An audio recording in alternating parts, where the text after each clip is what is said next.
Let's talk about it. Let's talk about it. Let's talk about it. Let's talk about it.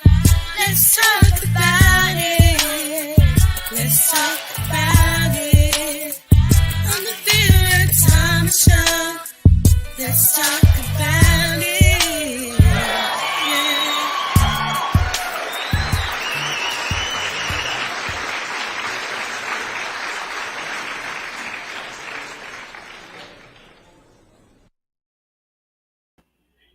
Hello, hello, hello. I am so excited today to have my guest. And before I pull her up, let me share this with you.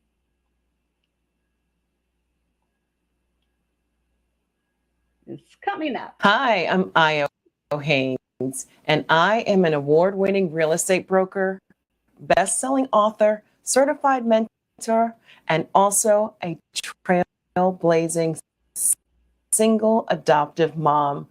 I am dedicated to guiding single women on their own transformative journey to motherhood through open adoption.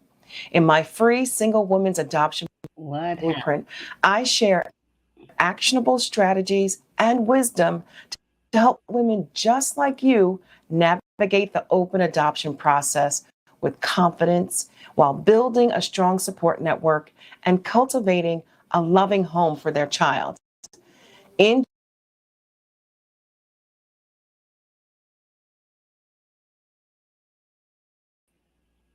Okay, let me pull her up to the stage. For some reason, the video is choppy, and so we're gonna just joy, and please reach out with any questions and comments.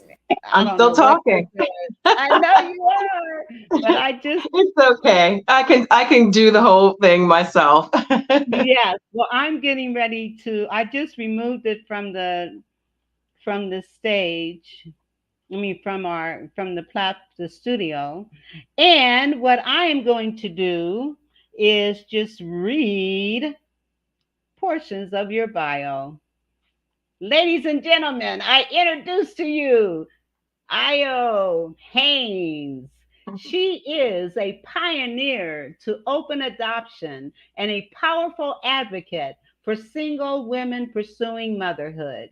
Her expertise encompasses the entire adoption journey from deciding to pursue motherhood through adoption to personal growth during the waiting period to successfully navigate open adoption relationships. Io challenges societal norms and empowers women to create the families they envision regardless of their relationship status. In today's rapidly changing social landscape, Io's message is more pertinent than ever. She delivers transformative guidance paired with practical, actionable advice that resonates with diverse audiences.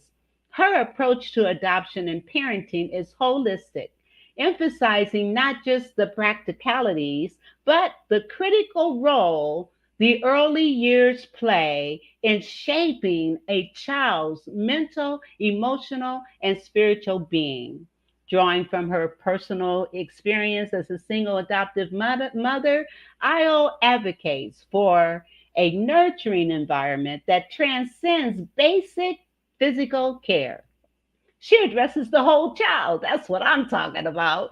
Laying the groundwork for their future health and happiness. Her comprehensive approach offers valuable insights to those considering adoption, current adoptive parents, and anyone interested in learning about single parent adoption. As an expert who understands the complex nature of parenting and the unique considerations in raising adoptive children as a single parent, Io delivers powerful, engaging presentations that inspire, educate, and transform. Her passion, expertise, and actionable strategies make her an ideal speaker for events focused on family building, parenting, and personal growth. Ayo Haynes brings new possibilities to life, empowering audiences to embrace unconventional paths to parentinghood and family. Yes, that is Ayo Haynes. Yes, I'm so Oh, thank excited you're you. here. Thank you for And that wonderful introduction. I'm so happy to be here, and thank you for your show giving a spotlight to me on this topic that needs to be just shared more. So thank you.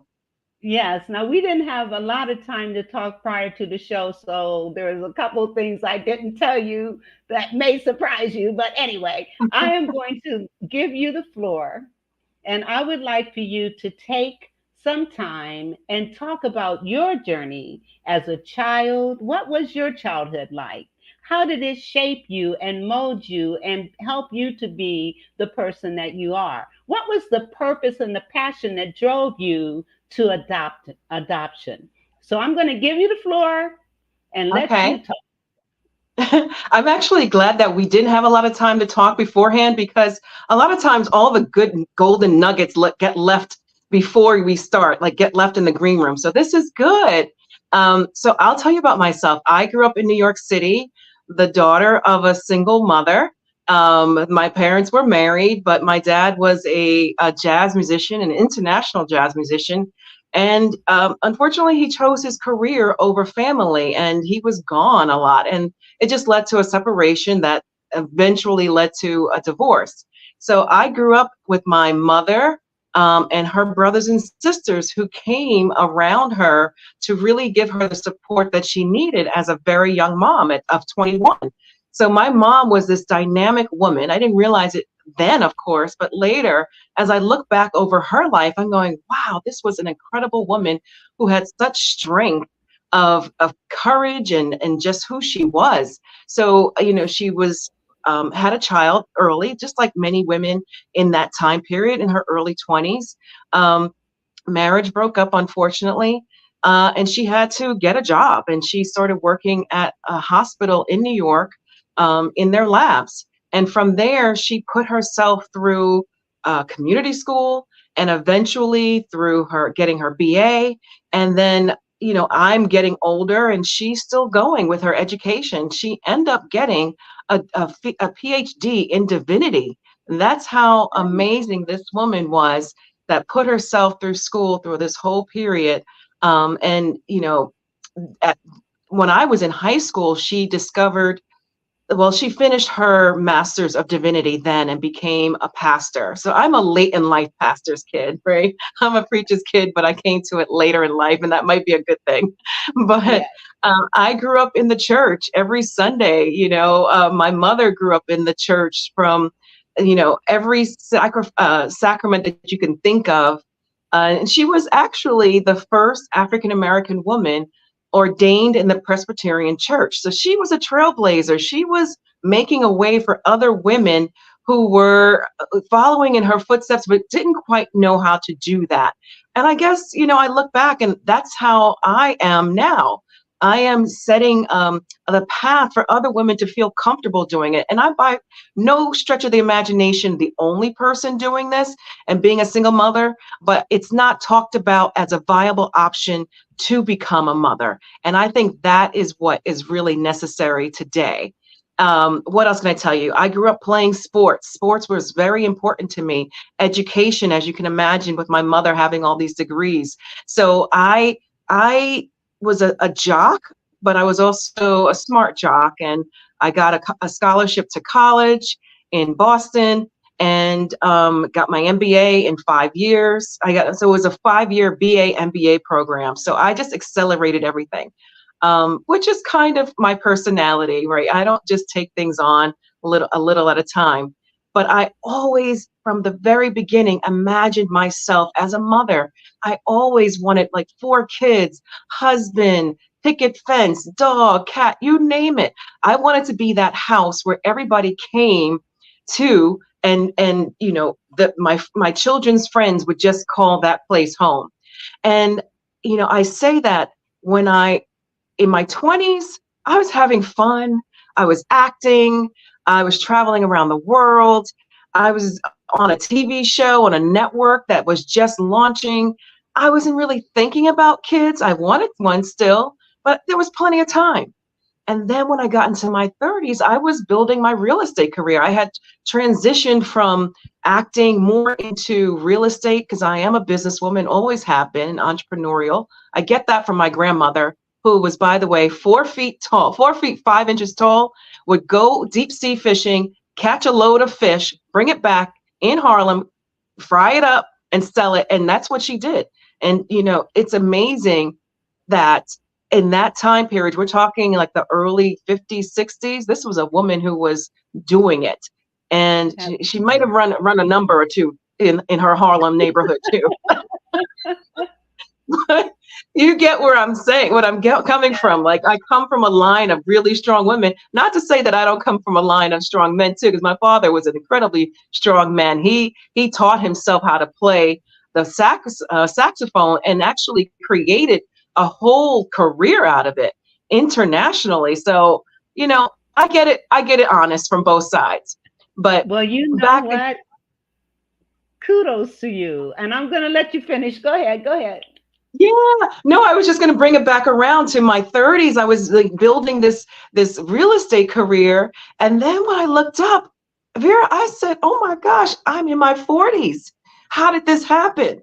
I was supposed to have kids long time ago. I was supposed to be married long time ago. And it's not like I didn't have suitors and I didn't date and, have serious relationships. But at the time, I realized, oh my gosh, I'm at a place where this clock has seriously not only ticked, it has stopped.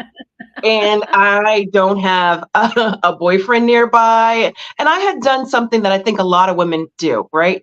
You go, okay, I'm going to get in a relationship and, okay, I have to wait about a year before I know if it's the real thing. And I don't want to sound desperate or seem desperate, but I really want to get married so I can have a baby. And some women do that, and some don't. I didn't do it. I didn't want to settle or sacrifice my happiness long-term for a short-term outcome where I knew there wasn't any place for it to have longevity.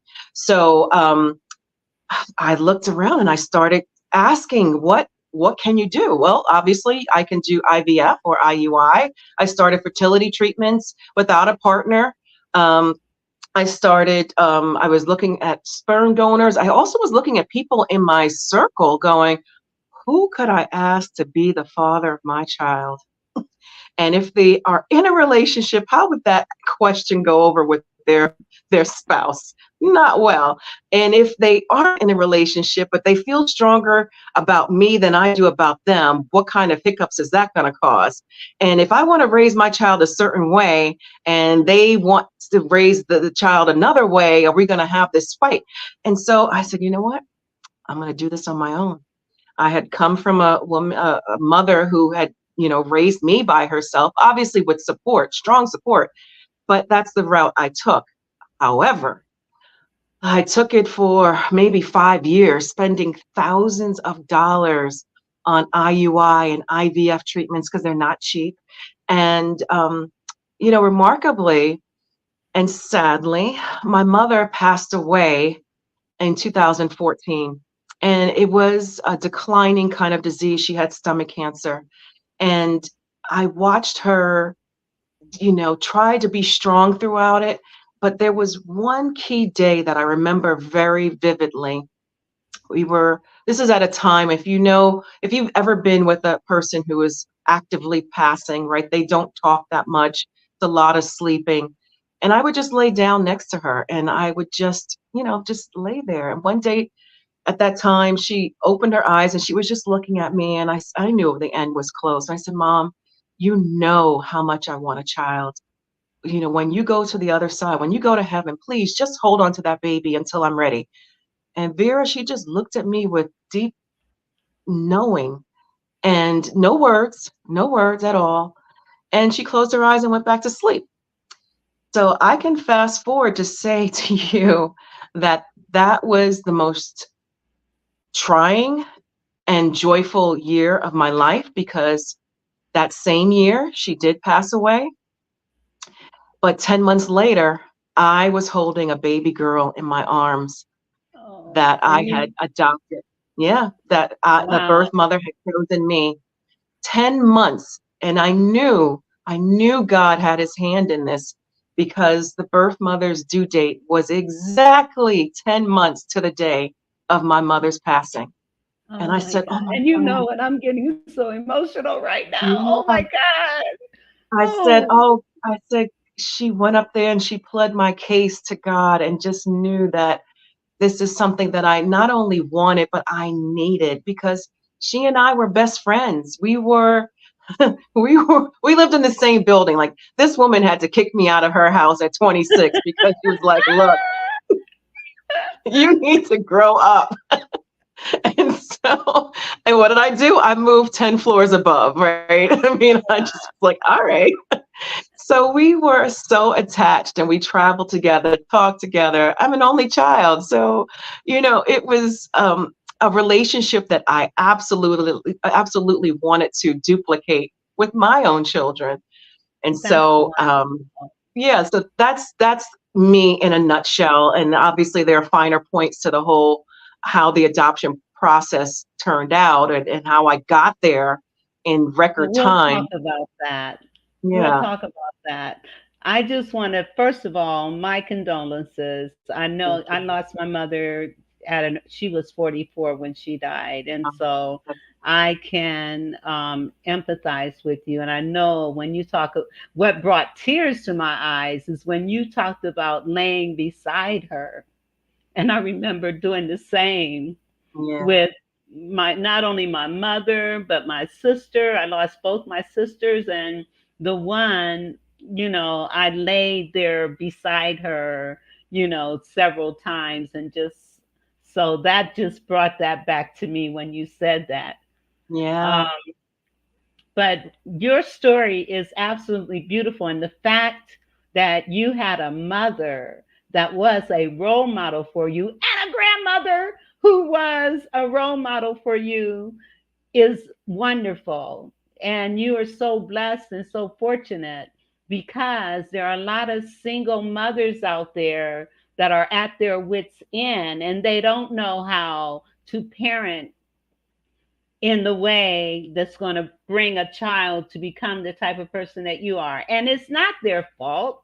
A right. lot of times it's because of how they might have been raised, and in your case, you are now, you are doing some of the things that your mother did with you, with your daughter. And you said your daughter is 9 now? Yeah, she's 9, and she was born Christmas Eve, that year of the same year of my mother's passing, which was my mother's favorite holiday. So, just in a miraculous year.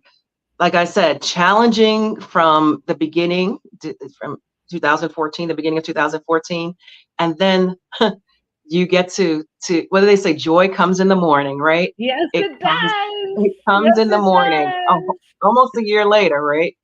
But I also say that I was blessed in that I could be there for my mother's passing, as difficult as that was. I actually held her in my arms as she transitioned, and then 10 months later, I held this baby as she came Wow. into this world. And that wasn't something that was expected, because there was no communication between me and the birth mother. But there was a miraculous experience that happened within the hospital that caused that to happen. Well, And tell us about it. Tell us about it. it, it just so happened, there was no contact. There wasn't a whole lot of contact between my daughter's birth mother and me during the process. And because it's a difficult process, I think there's also there's a gatekeeper in the social worker as well. And I think when you are dealing with something so personal, and it's not easy for the birth mother to decide to do this, to give up. I should say give up, because I changed the language. It's not give up. To make this decision with so much love, that says that I need to make sure that my child has everything that I cannot give them. And that's a So let decision of love. Yes. So was she a single mother? What Yeah, was she what was was her story that she ended up she was placing just her very child under young. our She was a teenager, just a adoption? Okay. teenager. And, that, like, people think that all birth mothers who are in the adoption process are young. But the adoption birth mothers can be older women who've had multiple children who decide, you know what, I don't know how I'm going to feed another child. So, but in my particular situation, she was just young. And how did And you connect with her? I didn't connect with her until many years later. My contact was with her mother for the first few years because she was so young. But it was just an amazing situation where, so the reason how I got into be in the the delivery room is because I end up meeting the grandmother in the waiting room. And we kind of all, my aunt was there, my Aunt Pearl, who's like now, she was in her late 70s at the time, who stepped in as my mother because she was my mother's sister. She became my mother during this whole process. And so we just happened to be in the waiting room, and Why were you in the waiting room? because we knew that my daughter's Oh, birth you mother was knew in that. labor. She was in Oh, labor, yeah. okay. Yeah. Okay. Okay. And so, yeah, so I had been selected as, with intention to be the birth mother, I mean, sorry, the adoptive mother. And we kind of looked at each other with like water in our eyes, tears in our eyes. And you're like, are you? And like, yeah. And my aunt just gathered us up in a huge bear hug and just comforted us both and was just saying to my daughter's birth grandmother, my niece has wanted to be a mother for so long. She's going to be the most amazing mother to your granddaughter. And we just cried, talked, and that was it. I was happy. I was like, oh my gosh, I finally met somebody in the family. And then within 5 minutes, she came back and said, my daughter wants to meet you. And Wow. and she was in active labor. I went in, and we just had a chance to just have a conversation as human beings. Two women, actually there were like three generations in the room on my Wow. daughter's birth mother's family side. And I said, you know what, Wow. if I had gotten pregnant as a teenager, my family would show up the same way, like three deep, right? Three generations deep. And I loved it. And we just connected and just decided we are going to keep in contact.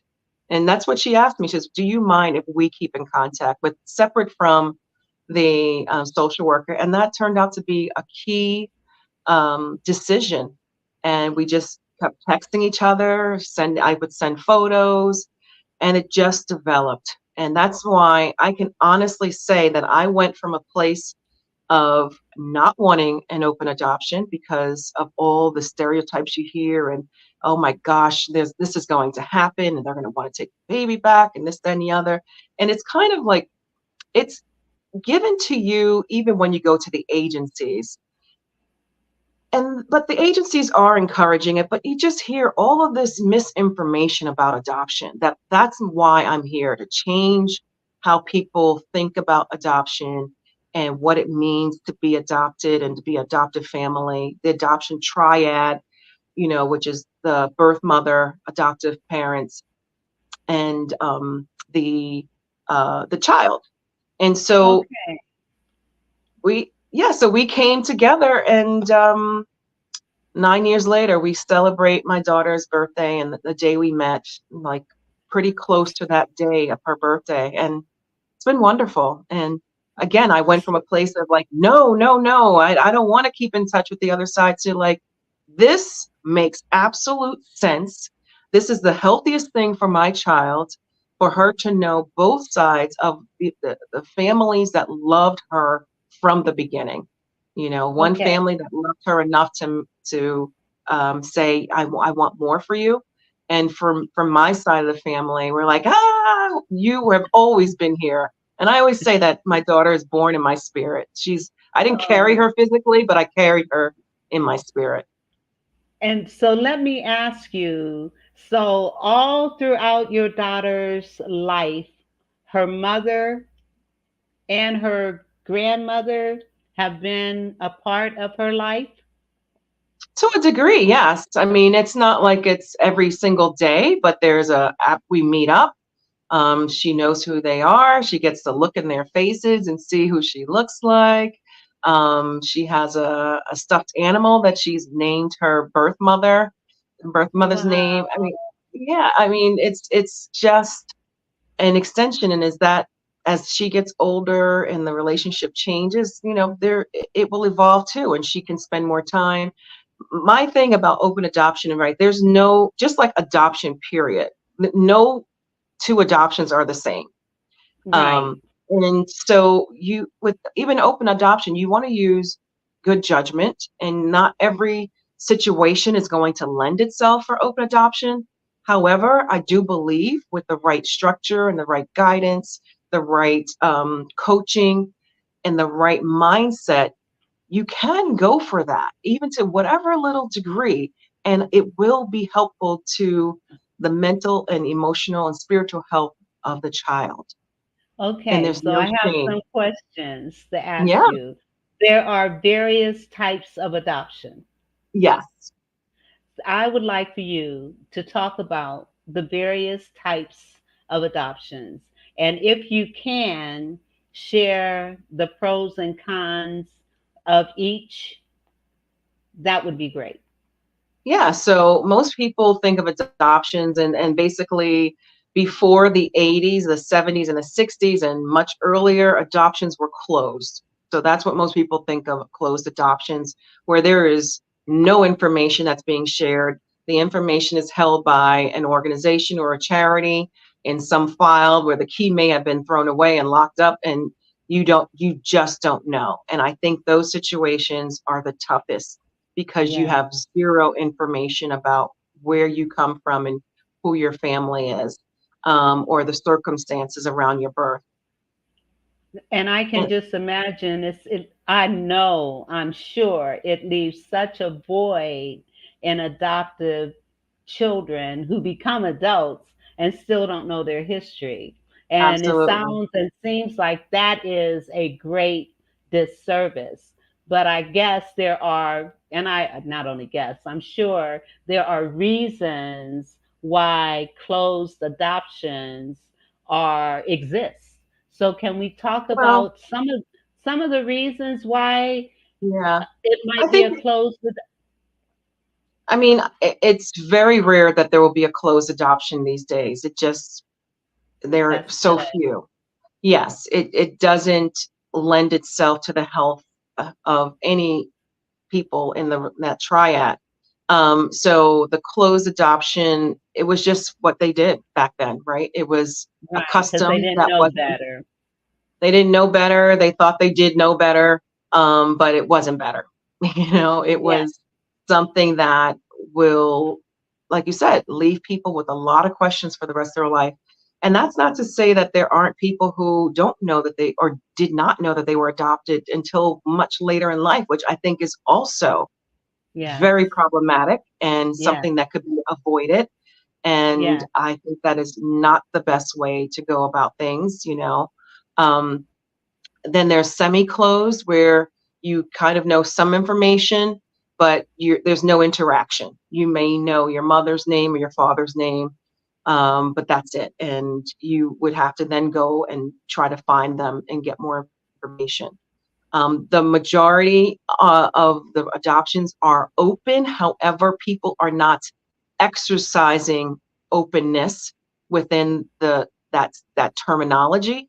That they know the birth family and the circumstances, but there's no relationship. There's no communication between the two. And so, what I am advocating is actually that you have a relationship with the birth family, and you also have a relationship, and goes both ways, right? But with mutual respect. Um, but it just lends itself for a healthier situation for everyone, right? The birth mother is not wondering where her child is and wondering if she's passing her child as she's walking down the street. She gets to see the milestone pictures. I get to call and say, hey, is there someone in your family who like is super tall? Because my daughter is very tall, right? You get to have this relationship and have a source of where questions can be answered. You also, the child is not feeling like, well, why, what happened? What are the circumstances of my life?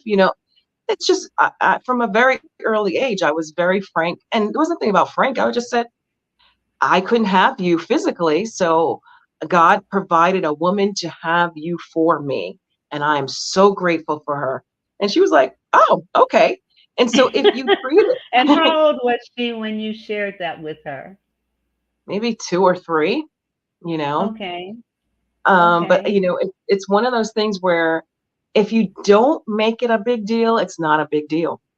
If you make it a Exactly. big deal, And it's a that's big with deal. anything where children are concerned. That's with Exactly. anything. If you blow Yeah, it up and make it all of that, then it's going to impact on the exactly. child. Now, there are things that, of course, affect us, but we have to learn emotional intelligence to be able to deal with situations so that we are not impacting on our children. And so, my next question, and this is so awesome, so walk us through your process. But before you do, I do have a couple of commercials that I need to play. And so I'm going to do that, and we'll come back to the part two of this interview. Okay. Hallelujah. Hey there, Jason McNamara here, and I'm about to drop something truly game-changing your way. Are you tired of the same old 9-to-5 grind? Feeling stuck in obtaining the life you deserve and craving something more? Well, listen up, because I've got something you will not want to miss. Introducing the No More 9-to-5 Club Professional Membership, your ticket to freedom and success in the entrepreneurial world. With our professional membership, you'll get access to weekly coaching sessions, pre-recorded trainings, and a vibrant community of fellow game changers. You get access to technology that will allow you to automate passive income streams, as well as unlock all of our expert-led trainings in the back office so you know where to go for good advice when you need it. You will also use the club to build up a residual income stream with a 2-tier 33% affiliate commission unlocked at this level, allowing you to help people help themselves while generating a residual passive income stream for yourself. And here's the kicker. For a limited time, you can unlock all of this just for a $1.11 donation to our club foundation. I like this one. Your first month is on us. So what's holding you back? Click the link below, make your donation, and let's start building the life and business of your dreams together. Here at the No More 9-to-5 Club, we're all about turning dreams into reality and smashing through those glass ceilings. That's what I'm talking about, Jake. Whether you're a seasoned entrepreneur or just starting out, we've got the tools and support you need to thrive and evolve. And don't forget to sign up for our bootcamp training. It's the perfect way to kickstart your journey and unlock even more perks. So what are you waiting for? Join the No More 9-to-5 Club today, and let's make those dreams a reality. I can't wait to see you on the inside. You only get one now. Invest it in your better future. Let's make magic happen together.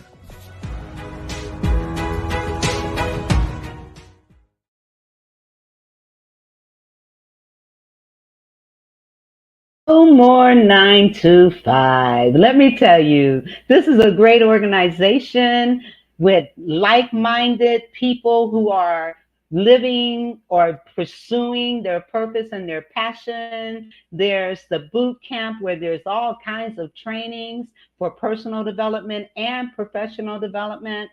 There are opportunities to create some residual income. And so it's a great, great organization to be a part of. And guess what? You can join for $1.11. Yes, for the first month. $1.11 just to check it out. And the proceeds go to veterans. So what more could you ask for? An organization that's going to help you increase your thinking and your mindset, camaraderie with other people that have the same kind of mindset, a possibility to get residual income. And if you do have a 9 to 5 job, but you don't know really if that's what you want to do, or you have some other purposes and passions in your life and you don't know how to move and get started, check out No More 9 to 5. And I've put the link in the comments that you can check it out and tell them you heard it on the Vera Thomas Show. I have another commercial, and while I'm playing that, if you could put in the private chat how people can reach you, I would appreciate it. Okay. In a world where authenticity is the key, unlock your brand's potential with ADM's game-changing marketing solutions. We craft striking logos that embody your brand's spirit and build websites that captivate and convert. Our lead generation strategies are tailored to your needs, driving growth and boosting your bottom line. And our content, well, it's not just content. It's a narrative, a story that connects and resonates with your audience. But here at ADM, we're about more than just exceptional services. We're about authenticity, about staying true to who you are and what you stand for, because realness, that's what makes a brand unforgettable. So if you're ready to elevate your brand with authenticity and excellence, follow this page. Dive deeper into the world of divine marketing and become part of our community. Because at ADM, we're not just about making brands, we're about making brands matter. ADM, Authentic Divine Marketing. Ariel Chime is amazing. All you need to do is give her your concept, what it is that you want, and she will create it. I have some videos of my own, and I will be sharing one later that she created for me. I'm telling you, she is, and she's genuine, authentic, divine marketing. The name suits her so well. And I've put the information in the comments so that you can contact her and have a meeting with her and talk about your plans for your business and how, and see how she may be able to help you. Authentic Divine Marketing. Check it out. All right.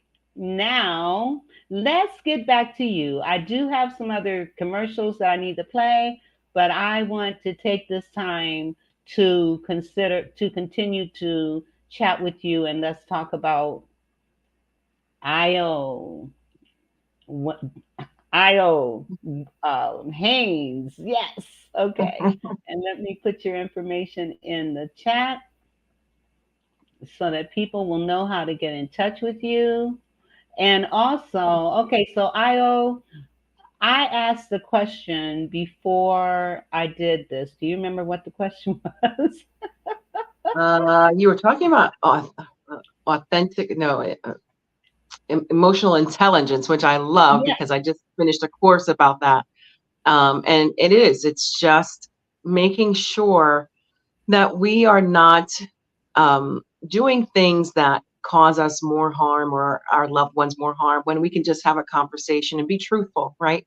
People would always say to me, well, does she know that she's adopted? I said, of course she knows she's adopted. Why wouldn't she know that she's adopted? If you know she's adopted, why would she not know? Right? Because in the past, so many, like you said, people grew up and a lot of times it's not until they're adults that they're even told that they were adopted. And that's devastating. That is a traumatic experience. Right, because it also suggests a secret, and there's no secret, right? There's nothing to be secretive about. There's nothing to be ashamed about. And so if you can take that away from it, then you just are saying, this is how our family was put together by God. This is how, one woman who found herself in a situation that at the same time I was looking to become a mother, like God orchestrated that. He put that together to work. And that's why I'm such an adoption advocate, because if we can let people know or give a birth mother another option than one keeping a child under situations and circumstances that are less than ideal, that are going to be more devastating to the family's health and growth, versus adoption or terminating a pregnancy or adoption, right? We have given women an option that is really gratifying, because now you get to have a relationship with a child that you would have not known otherwise, right? And so, Yeah. and that's what I And really love about it. nothing is by accident. So I would venture to say that adoptive parents, the children that you adopt, are the children you are supposed to have. Absolutely. Because Absolutely. And nothing is by people accident. no, and people remark, they're like, are you sure she's adopted? Because she looks just like you. I said, And I know that's I what, saw her, and she does favor you an awful lot. yeah. I was like, that's the glory of God. You're like, look what he will do.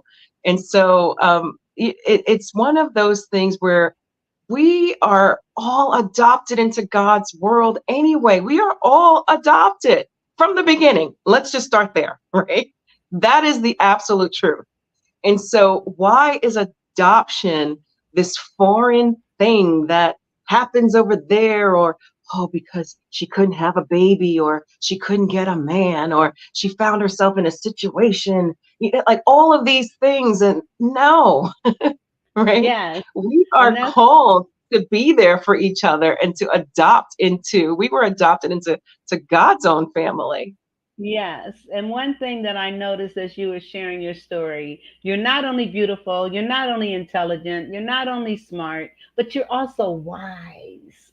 Oh, thank And you. yes, you said some things.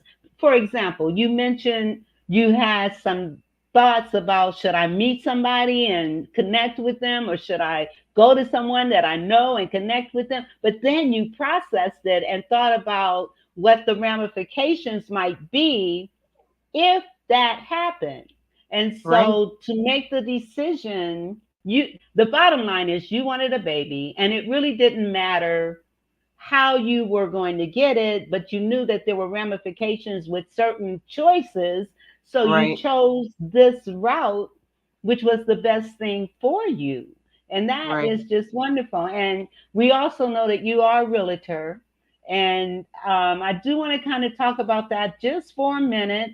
I'm going to pull up your logo and just kind of tell us a little bit about Haynes Team. The Haynes Realty team. Yeah, I've been in real estate for 18 years now. I can't even believe it.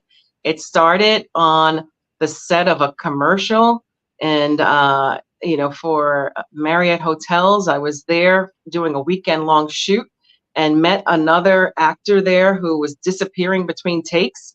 And I was like, "What are you doing?" He says, "I have a real estate business back in New York."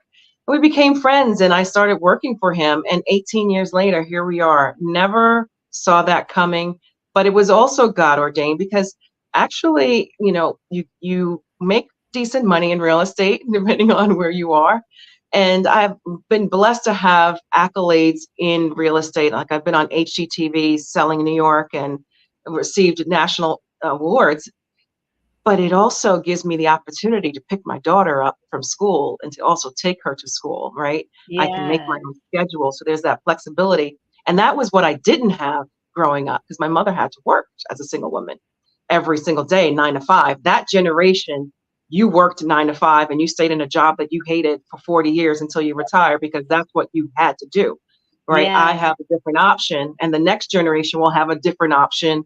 And so that's my story about real estate. Still doing it. I'm licensed in New York and Connecticut, but my passion is advocacy for adoption, especially for single women, that you find yourself at a place where you are deciding, am I going to be okay living the rest of my life without having achieved this monumental, life defining role, which is motherhood?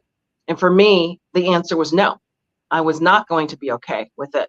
Um, and people say, "Oh, your daughter's so lucky she has you." I'm like, "No, I'm lucky I have her," right? Because And with that, after losing my mother, my best friend, it was who knows what spiral I would have gone down, but I didn't have time for it. I had a baby to take care of, and I had a dream that was being fulfilled. that is amazing. That is amazing. So let's talk about parenting. And what is it that, and I can just imagine you and me both on a platform talking about this, the parenting piece, because that's what I do, work with parents, children, and their fathers as well, separately and individuals. But anyway, let's talk about some nuggets. As a infant, what were some of the things that you did to help her in her development? Well, one of the biggest things I did is I made my daughter's formula from scratch for a whole year. I did not like what I was seeing on the shelves. I did not think that it was a viable option for me to buy milk from another woman who I didn't know. I didn't know what they were ingesting, what the health was, or anything like that. It just didn't feel right. But I also knew that I did not like the ingredients that I saw in the store bought formulas. So I did a lot of research and I found a formula that I made every day for a year. And let me tell you, my family looked at me like I was crazy. And I traveled to a So, whole other. Mhm. what were some of the ingredients? Oh, so the I main know it's ingredient, been 9 years, but yeah, well, the main ingredient was raw milk, right? Unpasteurized milk. And you can't get that in New York. So I traveled to Connecticut every single week to get jugs of milk to um, to make her formula. And and there were lots of other ingredients, but it turned out to be the best decision for me. And she was healthy. She was a chunky baby, and very bright and very smart. And I didn't have to feel that I was sacrificing her health because I couldn't produce milk. And there are women who will take drugs in order to induce milk flow. I just didn't see that as an option for me, and I didn't see it was as it being healthy long term for either of us. Um, so that was one of the first things I did, literally first things, that's and I'm glad. amazing. So I made a lot of decisions based on how I wanted to um, be a mother. If I had been pregnant, I probably would have been doing a water birth. I'm very, I call it granola chic, like I like my nice things, but I'm very down to earth kind of get back to nature kind of thing. So yeah. Okay, so now let's get into the toddler age, and I'm sure I have no doubt in my mind that you read to your daughter. Yes, all the time. I read to her. My aunt read to her. My aunt, I said, stepped in as not only my mother, but when my daughter was born, she stepped in as grandmother. And, initially my daughter was calling her auntie grandma, and then she just on her own dropped the auntie and went straight to grandma. And Um, I'm so blessed to have had my aunt in that role because she was a former Head Start teacher. So she had her reading and doing work early on. Like my daughter at 1 and 2 she was already reciting the whole alphabet, giving a letter, like an example for a letter. So A for apple, B for boy. Like she went through the whole thing. Very one bright and young girl. 2 years old. Oh yeah, easy. Yep. And And she would see, say also. She would also say also. let So me funny, say to parents out there, if you are not reading to your children, start doing so. right? I mean, one of the problems that we have in our school systems right now is that children can't read. And one Yeah. of the reasons they can't read is because they haven't been read to. And just like Ayo was able to start reading to her children, teaching her at 1 and 2 years old. As a matter of Oh fact, yeah. between the Earlier. ages between the ages of 0 to 5 years old is when kids are most pliable, when they absorb the most. So being able to pour into them at that age is Yeah. so important, so important. And that's why I was asking you these questions, because we want parents, even though we're talking about adoption, once you do adopt a child, then there are certain things that you need to consider to build them into intelligent, critically thinking children, emotionally stable children, and with that emotional intelligence. And okay, I'm going to shut up. All right. Yeah, no, but it's so true. It's absolutely true. And as you may have heard, readers are leaders. And so, what better way to get your child off on the right foot by reading to them? It's such a bonding way of spending time with each other. Absolutely. They're, children are learning language not because also reading, but from hearing you speak. So how you speak to your child is just as important as what you are reading to Yes. them, and Yes. the words the edifying words. I hear parents use foul language in front of their children, even an Oh my expression, and God. or Yes. calling them that thing. And I'm like, Right. ah, And people, I know it makes me cringe as well. I remember being in a house, a grandmother who was raising a 2-year-old and a 3-year-old, and she cursed like a sailor. Not yeah, only, I mean, her whole dialogue was every other word was a curse word. And even in talking to them, she would curse at them. I said to her, when these kids start school, and they're cursing at other kids and at the teachers, you don't have a leg to stand on because they're only absolutely doing what they've heard. So people think, and anymore, cursing is just it's how people talk anymore. But it's right. foul, it's derogatory, and the names we call each other, come on. We need to be Most uplifting, kids, encouraging, yeah, motivating, and inspiring each other and our children. And I absolutely. do have another commercial I need to play, so I will Okay, be right back. make that. Father, provider, protector, role model for a son, the image of the man that will be the husband of your daughter when that time comes. What's best for your children should be concern number one, regardless of any obstacles a father must overcome. Sometimes the injustices of our society towards many of our fathers can make it hard to stand, but you gotta stand and be a man and a father to your children in every way you possibly can. Demonstrate their worth through you by the words that you say and the things that you do. Don't ever put your children down or call them out of their name. They may become whatever you claim.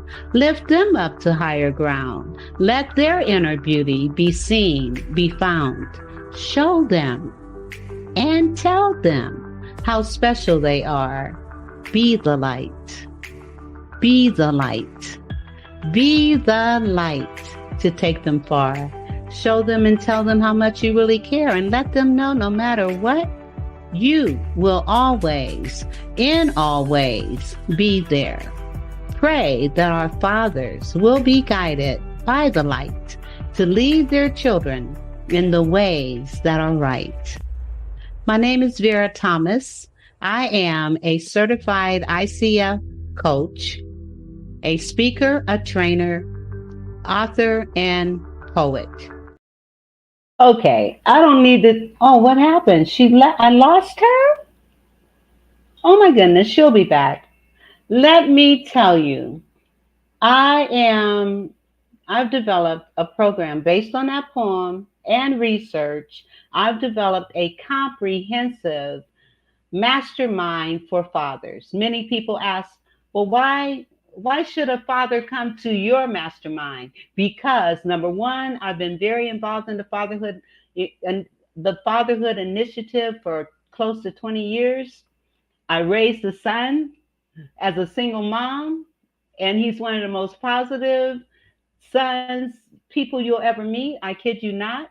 And because I have trained to become the person that I am so that I can help fathers, but even more so, I grew up not knowing my biological father, and it left a void in my life. And so I don't want any child to feel that kind of void by not having a positive father figure in their lives. In addition to that, knowing that I used to drive Lyft and Uber in Georgia, and I would pick up girls at 2, 3, 4 o'clock in the morning going to see some guy. And I would ask them, after building a relationship with them or a rapport, I would ask them, what type of relationship did you have with your father? And I'm telling you, most of them would say, either they didn't have a relationship with their father or they had a poor relationship with their father. And therefore, without them saying it, they're out here looking for love in all the wrong places. So, fathers are so critical and so important in a child's life. And so, I just want to encourage you to come to my mastermind. It's scheduled for July 26th at 11 a.m. Eastern Standard Time. And I put in the chat a gift for you, tips for fathers. And the registration is on the last page at the bottom. So check it out, and I hope to see you on July 26th. And Ayo is back. I don't know what I can hear happened. you. I can't hear. Oh, you can't hear me? I can hear you. Oh, no. Oh my goodness. Okay. Um, can you hear me now? Okay. We're having some technical Oh, man. difficulties. So while she's trying to get her I can't hear sound you. back, okay, stick around, keep trying. I'm gonna do another video and Shoot. then we will be right back again. So hold on 1 second here. Let me find Mama Knows. Okay. I Okay, can't can you hear hear me you. now? You still can't hear me? Oh my goodness. Oh my goodness. Um, well, I tell you, here, let me play. I want to do chat bridge. No. I can't hear you, but You talk. Let me hear you. You got 3 minutes. hearing anything. I can't hear you. Okay, well, you talk. Unfortunately, I can't hear you. If you can hear me, you can always get in touch with me. My website is under construction, but you have my email address in there, ayo@ayohaynes.com. I have a blueprint that is almost ready for any single woman who is looking to become a mother. It's going to walk you through the process, and then I have a fabulous webinar and masterclass that will take you right through the whole process. And such amazing things are coming around this subject. I can't even tell you the conversations that I'm having. It is resonating with so many women, especially career women, who have found themselves at a place where it's either they live the rest of their life wondering what society will say about their decisions, or they take ownership of their own life and their own decisions and construct a family that makes them happy. And it's not to say that you won't ever become a wife or find your partner. It's just saying for right now, you want to have a child, and there is a time limit on it for women, unfortunately. And because there is a time limit, you have to make a decision. I made a decision to be happy based on what I knew God put me on this earth to be. He put me on this earth to be a mother. And I actually would love to adopt again. So I might have to come on Really? your show again, Vera, for that one. But I Okay. want to empower women who are at that age in your late 30s, 40s, even early 50s, who have always wanted to be a mother, to throw off fear, throw off anxiety, throw off what people are going to say, and come have a conversation with me. I would love to just have a little one-on-one session, find out where you are, invite you into the community that's growing. I have a Facebook group also, and Vera has all of my information. If you want to get in contact, again, it's ayo@ayohaynes.com, and I can't wait to just meet you all. Amazing. Well, listen, I appreciate you being on my show. And I just want to thank you. And you've given us a wealth of information. kudos to you. Read my lips. Since she can't hear me, she needs to read my lips. And I want to thank our listening audience for being here and sharing with us. And we will be back next week. So, oh, and happy 4th of July. I'll be back on Thursday. Happy 4th of July. And this may be our last independent 4th of July. If we don't go out and vote, we need to vote. I'm telling you now, go and vote. Yeah. Our democracy. Oh, I can hear you now. Okay, our democracy is at stake. And that is no joke. I know we've heard it for several years, but now research 2025, the plan that Trump has for this nation. Research it, 2025, and read for yourself the plans for America. All right, Ayo, thank you again. And if you will hold on, we will be right back. The